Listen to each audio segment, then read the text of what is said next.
پل سے اتارو راہ گزر کو خبر نہ ہو. الحمدللہ نحمدہ ونصلی علی رسولہ الکریم. حق تعالیٰ کا بے انتہا فضل و احسان ہے کہ اس نے ہمیں سرکار دو عالم سرور کائنات صلی اللہ علیہ وسلم کی امت میں پیدا فرمایا اور ہمیں آپ کا امتی ہونے کا فخر عطا فرمایا. کل کی صحبت جو علمی تھی، حضرت ابو طالب کے وفات کا مرحلہ تھا اور وہ بڑی علمی تھی. اس میں ایک آیت بھی میں نے پڑھی جس کو میں نے کہہ دیا، پھر اسی کو دہراتا ہوا آگے بڑھ رہا ہوں. ایک جگہ اللہ تعالیٰ انک لا تہدی من احببت ولکن اللہ یہدی من یشاء فرماتا ہے، جو سورۃ القصص میں اللہ تعالیٰ فرماتا ہے بے شک آپ جس کو پسند کرے اس کو ہدایت یافتہ نہیں کر سکتے، لیکن اللہ جس کو چاہے اس کو ہدایت یافتہ بنا دیتا.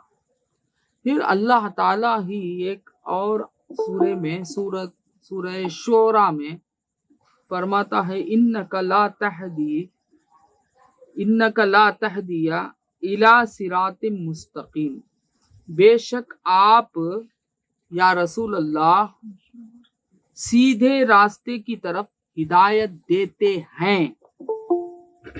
تو معلوم ہوا اللہ تعالیٰ جو اس آیت میں فرمایا ہے وہ حقیقت کے اعتبار سے ہے، یعنی حقیقت کے اعتبار سے. جس طرح میں نے گزشتہ کل کی صحبت میں بھی سمجھایا تھا، وہی بات مفسر تفسیر قرآن میں بھی لکھا گیا ہے کہ آپ حقیقتاً ہدایت نہیں دیتے اور ظاہراً ہدایت دیتے ہیں. تو معلوم ہوا اللہ تعالیٰ بھی ہدایت دینے والا اور رسول پاک صلی اللہ علیہ وسلم بھی ہدایت دینے والے. بات سمجھ میں آئی؟ تو اس بات کو میں یہی ختم کر کے آگے بڑھتا ہوں. اللہ تعالیٰ ہمیں سمجھنے کی توفیق عطا فرمائے. یعنی حضور صلی اللہ علیہ وسلم کا ہدایت دینا خود سے نہیں ہے، اللہ تعالیٰ سے ہے. اللہ تعالیٰ کا ہدایت دینا خود سے ہے. بات سمجھ میں آئی؟ خود سے ہے. یہ بات سمجھنے کی کوشش کریں. یہ علمی بحث ہے، جس کو علم وغیرہ سے تعلق ہے وہ لوگ سمجھ سکتے ہیں. اور میں آگے بڑھتا ہوں کہ سرکار دو عالم صلی اللہ علیہ وسلم یعنی ابو طالب کے عذاب میں تخفیف. سرکار دو عالم صلی اللہ علیہ وسلم سے پوچھتے ہیں حضرت عباس رضی اللہ تعالی عنہ، پوچھتے ہیں کہ حضور صلی اللہ علیہ وسلم کی اقدس میں حضور صلی اللہ علیہ وسلم سے عرض کی، حضور نے اپنے چچا ابو طالب کو کیا نفع دیا؟ خدا کی قسم وہ حضور کی حمایت کرتا اور حضور کے لیے لوگوں سے لڑتا جھگڑتا تھا. تو آپ صلی اللہ علیہ وسلم نے فرمایا، میں نے اسے سراپا آگ میں ڈوبا ہوا پایا. یعنی حضرت ابو طالب کو سراپا آگ میں ڈوبا ہوا پایا تو اسے کھینچ کر پاؤں تک آگ میں کر دیا، اور اگر میں نہ ہوتا تو وہ جہنم کے سب سے نیچے طبقے میں ہوتا. بات سمجھ میں؟ تو سرکار دو عالم صلی اللہ علیہ وسلم فرماتے ہیں کہ حقیقت میں مشرکین کو کوئی شفاعت نہیں ہے. حضور صلی اللہ علیہ وسلم مشرکین کی شفاعت نہیں کریں گے. مگر ابو لہب نے حضور صلی اللہ علیہ وسلم کی مولود کی خوشی جب ان کی ایک لونڈی صوبیہ نے اسے جا کر کہا تو اب تمہارے بھائی کے گھر میں ایک لڑکا پیدا ہوا، تو اس خوشی میں اس نے اپنی شہادت والی انگلی کے اشارے سے اسے آزاد کر دیا. بات سمجھ میں؟ اسے آزاد کر دیا. تو جب اس کا وہ مر گیا تو اس کے بعد کچھ لوگوں کو خواب میں بھی آیا، پوچھا گیا کہ تیرا حال کیا ہے. اس نے کہا کہ مجھے تو میرے کرتوتوں کی عذاب مل رہا ہے، مگر پیر کے دن مجھے عذاب میں کمی ہو جاتی ہے، اور جس انگلی کے اشارے سے میں نے اس لونڈی کو آزاد کر دیا خوشی حضور کے پیدائش کی خوشی میں، تو اس سے مجھے پانی مل جاتا ہے اس انگلی سے. بات سمجھ میں؟ تو جب ایک حضور کے خوشی کی وجہ سے، حضور کے پیدائش کی خوشی کی وجہ سے اللہ تعالیٰ اس پر یہ کرم فرما دیتا ہے، تو اب یہاں تو جناب ابو طالب نے اپنی پوری زندگی سرکار دو عالم صلی اللہ علیہ وسلم کے ساتھ محبت سے گزاری، اور آپ کے ساتھ آپ پوری پریشانی اور مصیبتوں میں بھی رہے، اور آپ کو قریش کے ظلم و ستم سے بچاتے بھی رہے. تو اب ان کو بھی تو کچھ فائدہ ملنا ہے نا، کیونکہ یہ حضور سے رشتہ ہے، سرکار دو عالم صلی اللہ علیہ وسلم سے. تو حضور فرماتے ہیں کہ اس کی وجہ سے اللہ تعالیٰ نے ان کو عذاب میں اتنا کم کر دیا کہ میں نے دیکھا کہ وہ پورے کا پورا جہنم میں ڈوبا ہوا تھا. میں نے اس کو کھینچ کر اتنا کھینچا کہ اب صرف اس کے ٹخنے جہنم میں ہیں. بات سمجھ میں؟ تو معلوم ہوا کہ سرکار دو عالم صلی اللہ علیہ وسلم سے جو محبت کرتا ہے اسے اللہ تعالیٰ فائدہ عطا فرماتا ہے. پھر ایک جگہ دوسری جگہ بھی ابو سعید خدری رضی اللہ تعالی عنہ کی صحیح مسند میں یہ حدیث بھی آئی ہے کہ سرکار دو عالم صلی اللہ علیہ وسلم کے سامنے ابو طالب کا ذکر آیا. فرمایا میں امید کرتا ہوں کہ روز قیامت میری شفاعت اسے یہ نفع دے گی کہ جہنم میں پاؤں تک کی آگ میں کر دیا جائے گا جو اس کے ٹخنوں تک ہوگی، جس سے اس کا دماغ جوش مارے گا. حالانکہ وہ پاؤں تک آگ میں رہے گا مگر اس کا دماغ وہ جہنم کی سے اس کا دماغ جوش مارے گا. تو ایک جگہ عمدۃ القاری شرح صحیح بخاری میں لکھا ہوا ہے کہ سرکار دو عالم صلی اللہ علیہ وسلم ابو طالب کے مرنے کے بعد آپ کے دست مبارک کو آپ کے سر سے بدن پر پھیرا. کہاں تک آئے؟ پاؤں کے قریب تک آئے. اس کے بعد آپ نے کسی وجہ سے ہٹ گئے. تو فرماتے ہیں کہ سرکار دو عالم صلی اللہ علیہ وسلم کے دست مبارک جہاں جہاں بھی لگا وہ جہنم میں نہیں جائے گا، اور چونکہ ان پاؤں میں آپ کا دست مبارک نہیں لگا تو پاؤں جہنم میں جلے گا. بات سمجھ میں؟ تو سرکار دو عالم صلی اللہ علیہ وسلم سے محبت کرو، اور سرکار دو عالم صلی اللہ علیہ وسلم سے محبت کرنے کی وجہ سے فائدہ تو ملتا ہی ہے، اگر وہ کافر ہی کیوں نہ ہو. تو ہم مومن ہیں تو ہم کو کتنا بڑا فائدہ نہیں ملے گا. سرکار دو عالم صلی اللہ علیہ وسلم کی شفاعت سے ہمیں جہنم میں جاتے ہوئے ہم جیسے نکموں کو اللہ تعالیٰ آپ کی شفاعت کی وجہ سے جنت میں داخل کر دے گا۔ یہ یقین ہے کہ ہر مومن اللہ کے فضل و کرم سے حضور صلی اللہ علیہ وسلم کی شفاعت سے وہ جنت میں چلے جائے گا۔ کچھ لوگوں کو اللہ تعالیٰ بغیر جہنم میں بھیجے بھی جنت میں بھیج دے گا، کچھ لوگوں کو اللہ اپنی منشا کے مطابق جہنم میں جانے کے باوجود بھی جہنم سے نکال کر جنت میں داخل کر دے گا۔ یہ نسبت ہے رسول اللہ صلی اللہ علیہ وسلم کی۔ بات سمجھ میں آئی؟ تو اب یہ ہوا مرحلہ، یہ ہوا کہ حضرت ابو طالب کا انتقال ہو گیا رجب کے مہینے میں۔ پھر 2 مہینے کے بعد رمضان کا جب مہینہ آیا تو رمضان کے مہینے میں حضرت بی بی خدیجۃ الکبریٰ رضی اللہ تعالی عنہا کا بھی انتقال ہو گیا۔ اب قریش کے لوگوں کو بڑی ہمت آ گئی اور وہ بہت مصیبتیں اذیتیں دینا شروع کر دیے، کھل کر دینا شروع کر دیے، کیونکہ اب ان کو بچانے کے لیے جناب ابو طالب بھی نہیں ہیں، تو بنو ہاشم کے سردار تھے وہ۔ اب سب نے مل کے حضور صلی اللہ علیہ وسلم کو اور مسلمانوں کو تکلیف دینا شروع کر دیا۔ تو اب سرکار دو عالم صلی اللہ علیہ وسلم کعبۃ اللہ میں جاتے، علی اعلان تبلیغ کرتے۔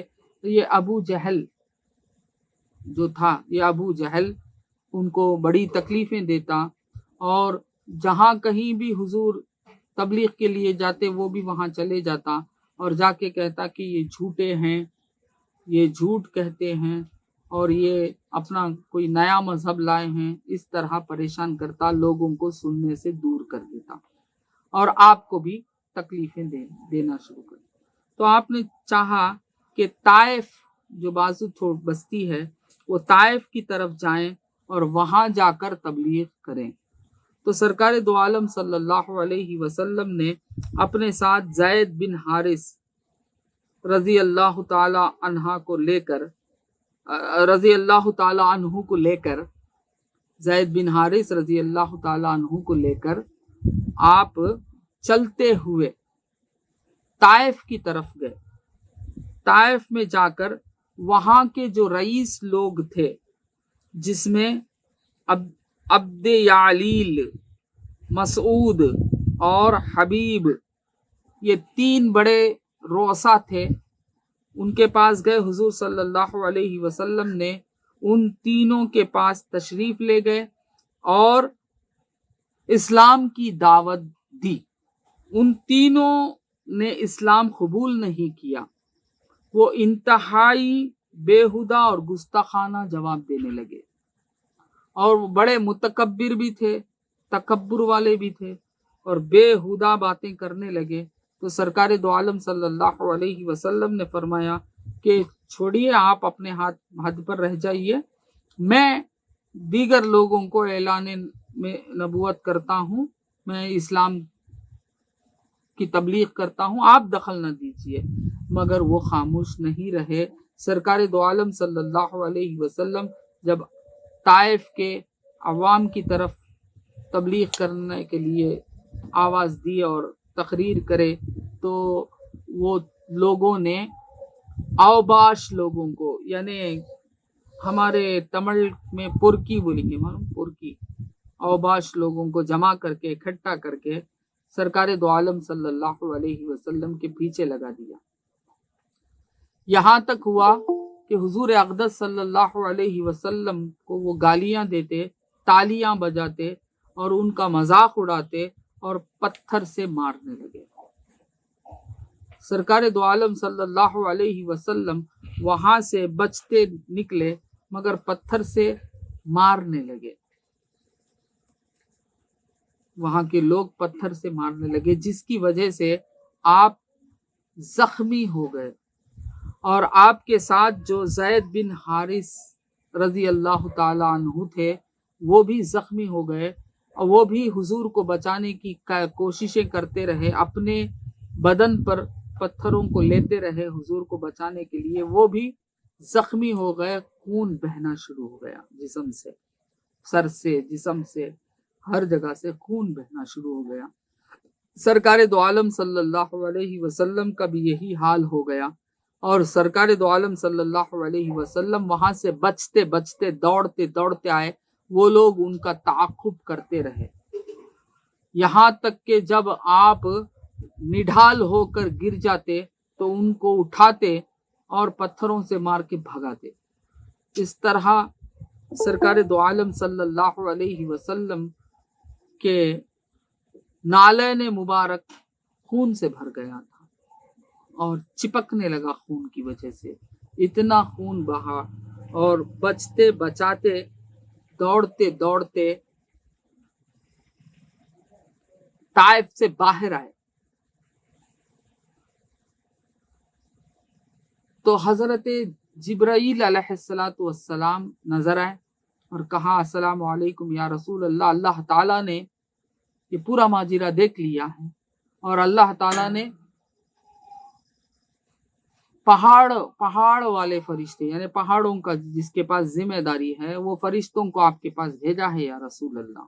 تو پہاڑ والا فرشتہ بھی حضور کو سلام کیا، السلام علیکم یا رسول اللہ، اللہ تعالیٰ نے یہ پورا ماجرا دیکھ لیا، آپ کو جو تکلیف دیے، اور اللہ تعالیٰ نے آپ کی طرف بھیجا ہے۔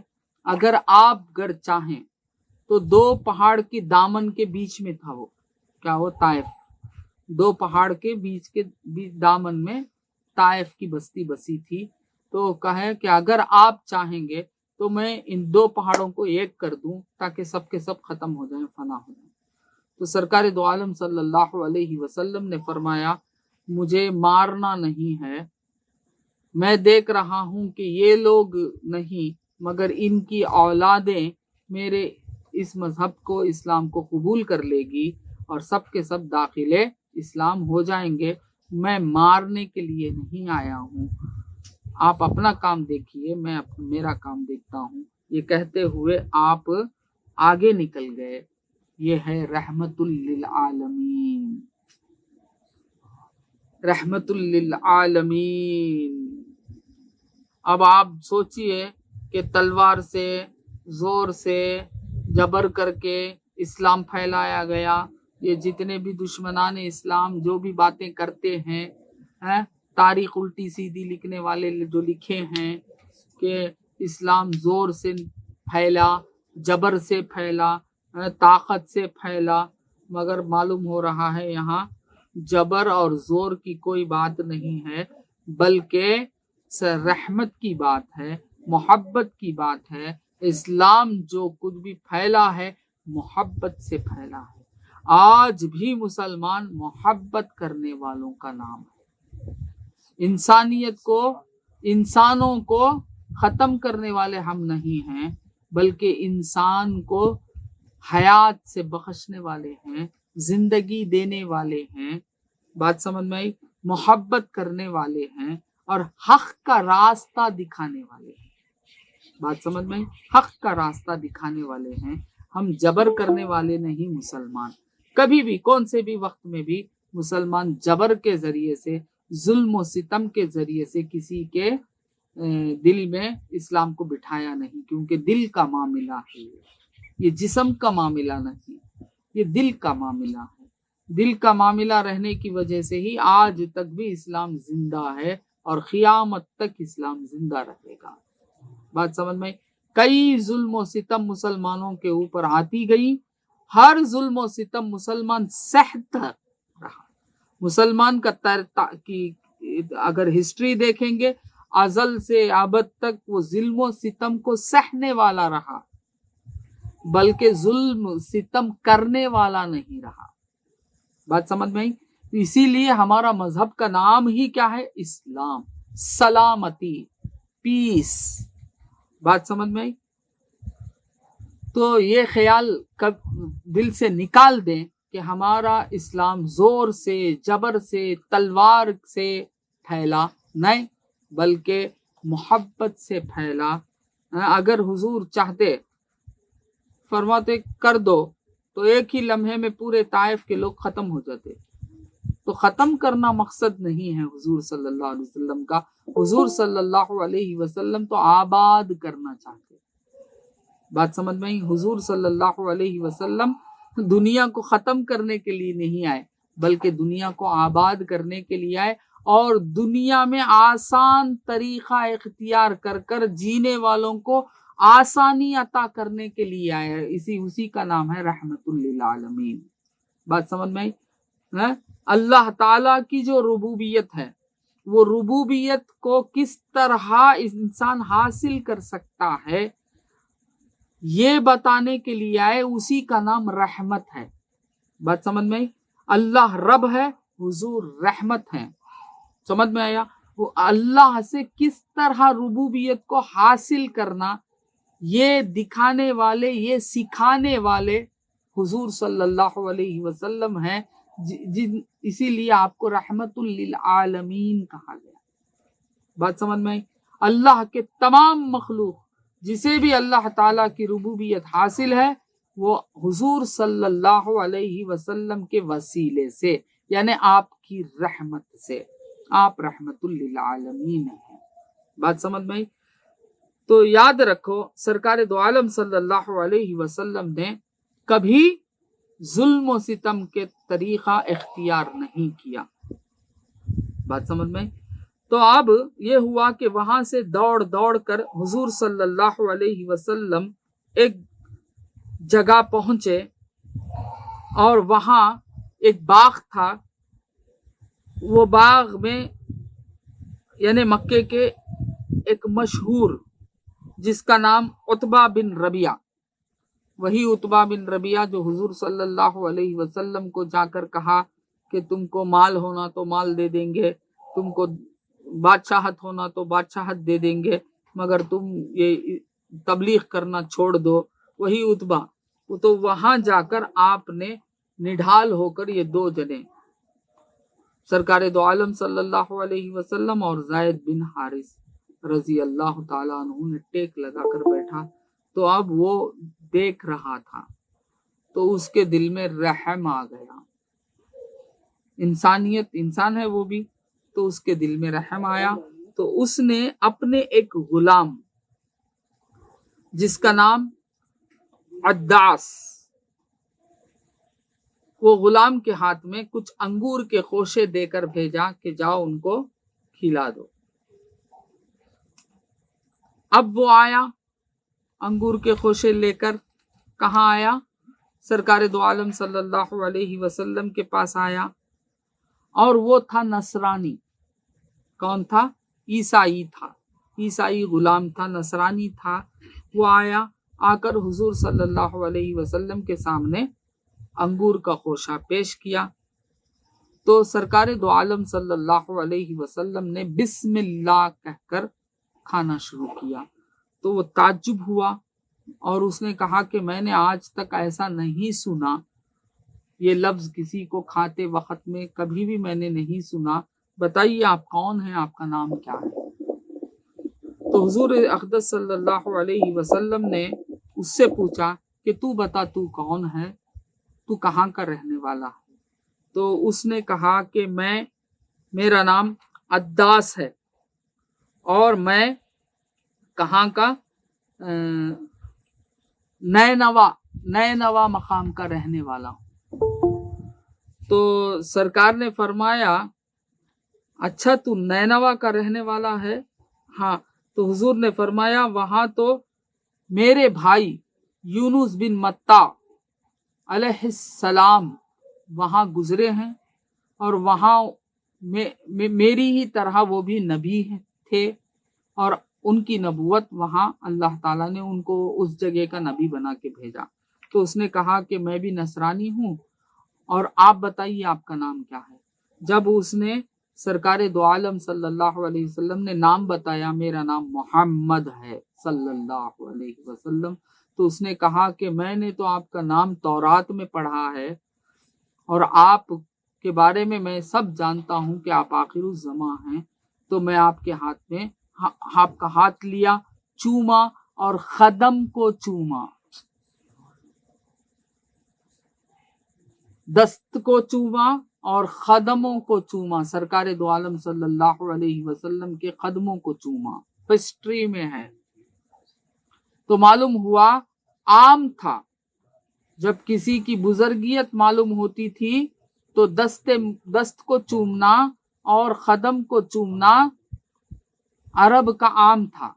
اسی لیے جو چیز عام ہوتی ہے وہ چیز بار بار بولی نہیں جاتی، بتائی نہیں جاتی۔ بات سمجھ میں؟ اب کیا بولتے، ظہر دوپہر کا کھانا آئے، ہمیں کھانا رکھے، کھانا کھلائے، پھر رات کو بھی کھانا کھلائے، بولنے کو پھرنے کی بات ہے کیا؟ نہیں ہے۔ آئے ہیں مہمان، کھانا کھلائے ہیں، مہمان آئے بولتے ہی بس قصہ ختم، مہمان نوازی تو ہوئی ہوگی۔ بات سمجھ میں؟ ہم نے یہ کھلایا، ہم نے وہ کھلایا، وہ سب تو بولتے نہیں نا، بہت کم لوگ بولتے۔ تو اسی طریقے سے لوگ کہتے کہ حضور صلی اللہ علیہ وسلم کے زمانے میں دست بوسی اور قدم بوسی وغیرہ نہیں تھی، کسی نے نہیں کی۔ نہیں بابا، عام تھا۔ بات سمجھ میں؟ جو ہی وہ شخص کو معلوم ہوا کہ یہ سرکار دو عالم صلی اللہ علیہ وسلم آخر الزماں ہیں، تو اس نے آپ کا دست چوما، دست مبارک چوما اور قدم مبارک چوما اور کہا کہ میں اسلام لا لینا چاہتا ہوں۔ وہی کلمہ پڑھ کے اسلام لا لیا۔ اب یہ دیکھ رہا تھا، کون؟ عتبہ جو بھیجا، وہ دیکھ رہا تھا۔ جب یہ آیا تو اس سے پوچھا کہ دیکھ، اس کے دین سے بہتر تیرا دین ہے۔ کیا فرمایا؟ اس کے دین سے بہتر تیرا دین ہے، تو بہتر ہے کہ تو اپنے دین میں قائم رہے۔ اب وہ تو غلام تھا، خاموشی کے ساتھ چلا گیا۔ بات سمجھ میں؟ تو اتنی تکلیفوں سے گزرتے ہوئے سرکار دو عالم صلی اللہ علیہ وسلم کچھ دیر کے بعد پھر وہاں سے نکل کر مکہ معظمہ پہنچے۔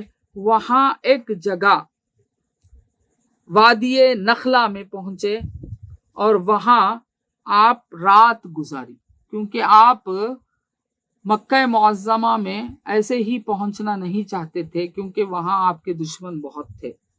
تو آپ نے اس لیے وہاں رات گزاری اور نماز ادا کر رہے تھے اور قرآن شریف کی تلاوت ہو رہی تھی۔ تو کچھ جنات کا گزر ہو رہا تھا، تو جنات وہیں رک گئے اور قرآن شریف کو سن کر سرکار دو عالم صلی اللہ علیہ وسلم کے پاس آ کر ظاہر ہو گئے۔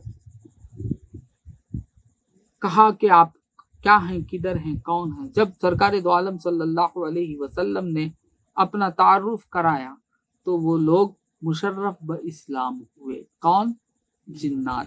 اور حضور سے کہا کہ آپ یہیں رکیے، میں ہماری اور بھی کچھ لوگوں کو لے کر آتا ہوں۔ تو سرکار دو عالم صلی اللہ علیہ وسلم وہیں رکے تھے، رات رکنا تھا، آپ کو رکے تھے۔ تو وہ اپنے خاندان کی طرف جاتے ہیں اور بھی جناتوں کو لے کر آتے ہیں، اور اسی طرح سرکار دو عالم صلی اللہ علیہ وسلم کے ہاتھ پر وہ جنات مسلمان ہوتے ہیں۔ اس میں کچھ جنات آپ سے پوچھا کہ کچھ آپ نبی ہیں، کچھ بتاؤ۔ تو آپ نے کہا کہ وہ جھاڑ کو حکم دیا، ایک درخت تھا، وہ درخت کو حکم دیا کہ چلا۔ وہ درخت آپ کے سامنے آیا اور آ کے آپ کو درخت گواہی دینے لگا کہ آپ محمد الرسول اللہ ہیں، اللہ کے رسول ہیں، آخر الزماں ہیں۔ تو جناتوں نے جب یہ دیکھا تو اور بھی بہت سارے جنات سرکار دو عالم صلی اللہ علیہ وسلم کے دستے مبارک پر کیا ہوئے؟ مسلمان ہوئے۔ تو معلوم ہوا سرکار دو عالم صلی اللہ علیہ وسلم خالی انسانوں کے لیے فقط نبی نہیں، جنات کے لیے بھی نبی، فرشتوں کے لیے بھی نبی، اللہ تعالیٰ کی کائنات کے ہر ایک کے لیے آپ نبی بن کر آئے۔ تو اس طرح جناتوں میں کچھ لوگ آج بھی مسلمان ہیں۔ جو مسلمان نہیں، کافر ہیں، ان کو شیطان کہتے ہیں۔ جو مسلمان ہو گئے ہیں ان کو جن کہتے ہیں۔ بات سمجھ میں آئی؟ وہ اصل ایک ہی نسل ہے، وہ شیطان ہو یا جن ہو۔ جس طرح آدم